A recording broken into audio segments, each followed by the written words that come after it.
ഹസ്കയുടെ ഒരു ക്യാമ്പ് എന്നെ സംബന്ധിച്ച് വളരെ രസകരമായ ഒരു എക്സ്പീരിയൻസ് ആയിരുന്നു. സാധാരണ ഇപ്പോൾ സമീപകാലങ്ങളിലൊക്കെ പല സെഷൻസ് നമ്മൾ പങ്കെടുക്കുന്ന സമയത്ത് പൊതുവേ അതിൻ്റെ ഒരു അവസാനമൊക്കെ ആകുമ്പോഴേക്കും ആളുകൾ ഭയങ്കരമായിട്ട് ഒരു മടുപ്പിലേക്ക് പോവുകയും എന്തെങ്കിലുമൊക്കെ 1-2 ചോദ്യങ്ങളൊക്കെ ചോദിച്ച് അങ്ങ് അവസാനിപ്പിക്കുകയും ചെയ്യുന്ന ഒരു സാഹചര്യമായിരുന്നു. ഇത് പക്ഷേ നമ്മൾ ആദ്യം സംസാരിച്ചതിന് ശേഷം വീണ്ടും ഓഡിയൻസിനകത്ത് നിന്നുള്ള ചോദ്യങ്ങൾ വീണ്ടും ഈ സെഷനെ ദൈർഘ്യം കൂട്ടിക്കൊണ്ടിരിക്കുന്ന സമയത്താണ് ആളുകൾ എത്രത്തോളം എൻഗേജ് ചെയ്യുന്നുണ്ടെന്നുള്ളതിൻ്റെ ഒരു ഫാക്ടർ മനസ്സിലാവുന്നത്.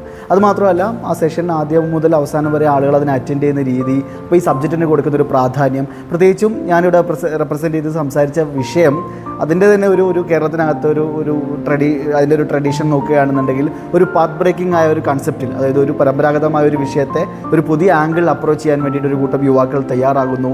അതുമാത്രമല്ല അതിനകത്തുള്ള ഒരു കോർഡിനേഷൻ, ആളുകളുടെ പാർട്ടിസിപ്പേഷൻ, ഇതിൽ തിരഞ്ഞെടുത്തിട്ടുള്ള മുഴുവൻ വിഷയങ്ങളുടെ സ്വഭാവം, അങ്ങനെ എല്ലാം കൊണ്ടും നമുക്കൊരു പുതിയ കാലത്തെ വളർന്നു വരുന്ന ഒരു തലമുറയെക്കുറിച്ച് നമ്മുടെ ഉള്ളിൽ വലിയ പ്രതീക്ഷകൾ നൽകുന്ന അർത്ഥത്തിലേക്കുള്ള ഒരു കൂട്ടായ്മ എന്നുള്ള നിലയിൽ വളരെ സന്തോഷത്തോടു കൂടിയിട്ടാണ് ഈ ക്യാമ്പിൽ അറ്റൻഡ് ചെയ്തിട്ടുള്ളത്.